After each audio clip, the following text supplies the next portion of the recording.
Cool. But you actually raised something that's true. Yeah. I think we've fallen in love with the falsified idea of what entrepreneurship means, and no one wants to do the nitty gritties. We all want, as I said, the suits, the brown shoes. You got the brown shoes. You know, but I like that. How do we? So I'm going to ask you a bunch of questions now, also based on your business, because I feel like you're setting the trend now. Hey, like with the LUTCHA podcasts in Africa, not even forget South Africa. Your market's quite big. No one's doing that at the moment, right? Often as Africa, we always have to follow trends, and we've never found ourselves in a situation where we set the trend. We're always either adapting or chasing. Yeah. As someone who's setting a huge one, what can we do as normal South Africans to make sure, let's set the trend rather than chase it?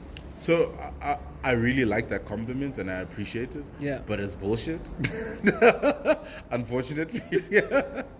So I didn't start, I'm not a trendsetter. I'm not a innovator. I don't want any of these titles. Got you. I'm honestly an entrepreneur. So what I've seen is that there's an incredible company in America called Gimlet Media who started podcasts a way long time ago, right? And even before them, there was NPR, which is in the 90s and 80s already.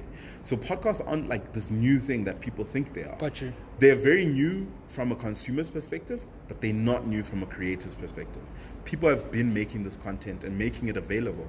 It's just pop culture where things have gone now is like you want content on demand. So what happened was people started going, I can't listen to the radio right now. I want to listen to the show, but I wanted to listen to it later. Why isn't there a way for me to do that? Why isn't there a way that I can tell stories in a much deeper level, right? In a much more interesting way than they've been told before. So podcasts aren't new. They're not some innovative thing. It's literally just going, okay, we want to adapt a medium that's existed. So what podcasts are is audio's second act. So we had radio.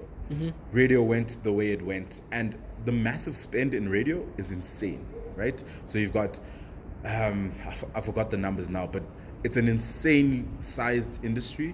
And podcasts are very small compared to that. But what I've done is literally just gone, I saw what Gimlet had done in building this incredible business that was based off of narrative journalism and telling stories that really mattered and telling stories in a deep and meaningful way.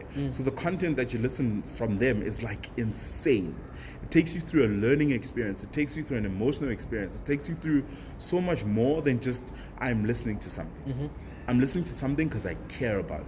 So I started listening to that, and the way I actually met podcasts was like the most insane thing. So I was at a lunch thing with like Facebook, a part of the Facebook team that came to South Africa to do like some engagement with local partners and stuff like that. This is about 3 or 4 years ago. And I was sitting next to this, one of the marketing execs, and she was like, how are you guys in South Africa? How are you guys documenting the entrepreneurship culture that's happening in this country? I said, what do you mean? She said, are you guys telling the stories of how startups are actually, building out what they're doing? Are you telling the stories of entrepreneurs? Are you telling the stories of small businesses? I was like, well, not really. We might do success stories, which is like, oh no, you look like you're a winner, so we're going to put you on radio, on TV, and on magazines. But we're not necessarily talking about the process of building it, talking about the nitty-gritties, the real, truth of what it means to be an entrepreneur. And she said, oh, cool. And I was like, is there a way you guys do that? And she's like, yeah. So we have a lot of podcasts. I was like, what's that? And she said, listen to this thing. And it was called StartUP. So it was a podcast literally of the guy who started Gimlet Creative, where he tells the story of what it means to start this business, how he finds his partner, how the conversation goes with his wife when he tells her that, you know what, I'm quitting my job to start this thing. The conversation about how to split equity with your partner. The conversation about how to find funding. The first episode of StartUP is literally him pitching a venture capitalist and saying, hey, I need this much to run this. Can you fund me? And the venture capitalist says, no, you don't even understand your business. I'm not going to do this with you. And it's like the worst. He records the entire pitch. He records the feedback.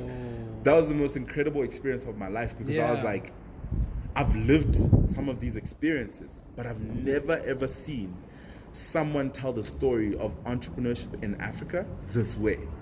And I wanted to do that. So that's where LUTCHA comes from. Is literally just going, I want to tell really great African stories. I want to tell really amazing content from Africa. I want to see millennials telling the stories that they care about. Because the thing is, traditional media right now is still very much a baby boomers game. Yeah. Right? So you've got guys that are about 50 to 60 that really control what traditional media puts out, what they create, what they believe is newsworthy and worth putting money into. What would happen if that media landscape shifted and it was millennials controlling it? I'm trying to answer that question now. It's like, what does the future of Africa look like when millennials own the media? When millennials start telling their stories? When millennials control their narrative? When millennials in Africa are now the ones that are controlling the narrative about what Africa is and what it can be. And that's what it's about for me. I think it's great. Are you not scared of competition? Because that's another thing with like millennials. Like, we all think like, I've got this idea and no one knows about it, and I'm gonna, but it's just like, and then you start it and you wanna share anything. It's like, oh no, I'm not gonna tell Mash, he might steal my idea. But at the same time, like, lack of competition drives impunity, right? But we're all scared of it. When it's like, yo, now there's another lucha times two. It's like, these guys now, they're gonna steal my market share, or I'm not gonna sell as much. What would you say to a young entrepreneur now saying, who's scared of competition, like, I've got this idea, or I've started this product, don't want to expand into other provinces because I'm scared someone bigger, like a Naspers, like a Capitec might steal my idea and run with it because they've got the capital and huge market access? So I'll say this, a company like Naspers or Capitec does not give a shit about your idea. It takes too much to take an idea from zero to execution and really fully seeing where it can be. Yeah. It takes way too much in terms of effort, time, and resources. I don't believe in intellectual property. I believe in open systems, right? So this is something I learned from a documentary by Wired magazine. Yeah. It's called Shenzhen, right? So it's about the city in China, right? And in this city, which is mainly where hardware comes from in the world. So this is where the iPhone is made. This is where Samsung stuff is made. Literally, this is the hardware capital of the world, right? And what they believe is that intellectual property is something that hinders innovation more than unlocks, than actually protects it. So what you're doing is you're saying, this is my idea. I don't want anyone to do this. And by doing that, what you're saying is that no one can take this and make it much better, make it much faster, make it much more impactful. So I believe in open systems, right? So the first thing we did was we made a podcast guide. So we literally made resources for anyone that wants to start podcasts. So if you want to learn how to edit, how to put your podcast on Spotify, put it on Apple Podcast, how to get your first microphone, where to get that microphone. We put links to every single microphone we bought, which is everything from Take-A-Lot. We literally put the Shout out Take-A-Lot. Shout out Take-A-Lot, unfortunately. They didn't pay for this.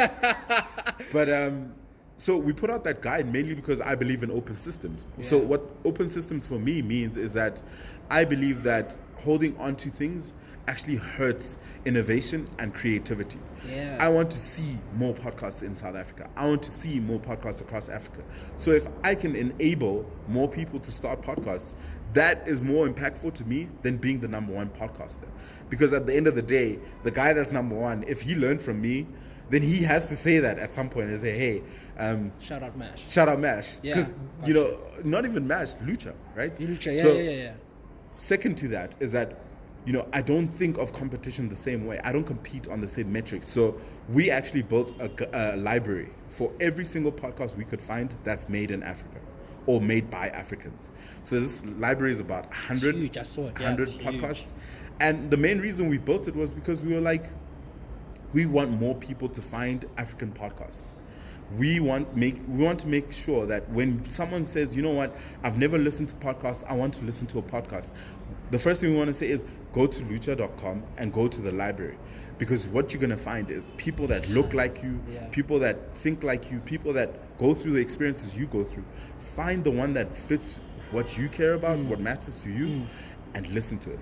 Because trust me, if more people start going, you know what, it's amazing to listen to Gimlet Creative podcasts, right? They're amazing. They're made from incredible creators, people that really invest in telling stories, but they're American made. The perspective, the understanding of cultures, the understanding of challenges, the understanding of Economy, dynamics, everything. yeah. Right? It's American perspective.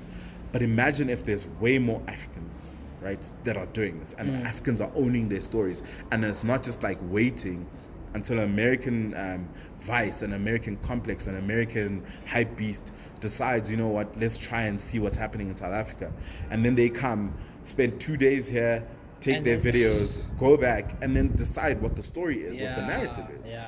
If we owned our stories more and we started to use digital to tell those stories from a genuine and really, really impactful place, it would be so much more important. So in terms of IP and competition, the way I think of them is very different. So IP for me, I don't care about it. I care about an open system where we get as many people creating and innovating as much as possible, so we can really, really, really push things as much as possible so that Africans can rise together. In terms of competition, I don't think of it as, again, very different, because someone starting an entrepreneurship platform today on podcast interviewing entrepreneurs is going to tell a very different narrative to me, because they have very different experiences, different insights, and different learnings from me. So what they're going to get out of someone else is going to be completely different. But at the end of the day, an entrepreneur that listens to both podcasts is going to grow from that. They're going to expand from that, and they're going to do more from that. And that for me is all the goal, right? So if we can, this is not from me, I forgot who this is from, but if we can lift as we rise, I'm not sure where that's from. I know it's a quote. I don't know. I know the quote. I think it's a book title. But yeah, if we can lift as we rise. So if you gain a resource, it is your responsibility to make sure that you can impart that resource onto others as well. So we can continue this like cycle of like, oh no, if I get something, I'm going to give it to someone so it can impact them. Yeah. And it's their responsibility to make sure they can give it to more people and more people and more people. And what digital resources, digital platforms, what it enables us to do is be able to do that thing where we constantly just empower each other at scale. So my goal is literally just to empower and educate and encourage as many people, and do that as much as possible in different parts of my life. Yeah. Yeah. Well, you heard it here first on Millennial X. Thank you so much, Mash, for joining us. Remember, Lift As You Rise by Will Smith. That's a lie. Don't It's even... not Will Smith. It's not Will Smith. But follow Mash. I mean, he's so big on educating as well. I was telling him earlier on. Do follow him on Twitter, Instagram. We will put his handles on our social media pages and on the YouTube channel. And I hope you enjoyed and you learned. There's so much more I wanted to talk about, actually. I mean, we could talk the whole day. Yeah. But unfortunately... Can I tell you about one thing, though? Oh, yeah, go for it. One fun thing. So I've decided that my focus for the next 5 to 10 years is on 2 things, right? Digital content, which is through LUTCHA, which is the podcasting platform and all of that. But then it's also in a second part, which is digital commerce, right? Okay. So I'm looking to, this is the announcement, right? So I've built now a platform for people that want to start online stores and start selling things online. So this platform is called Compass.Africa. So you can go on it right now. When does this come out? Like far, right?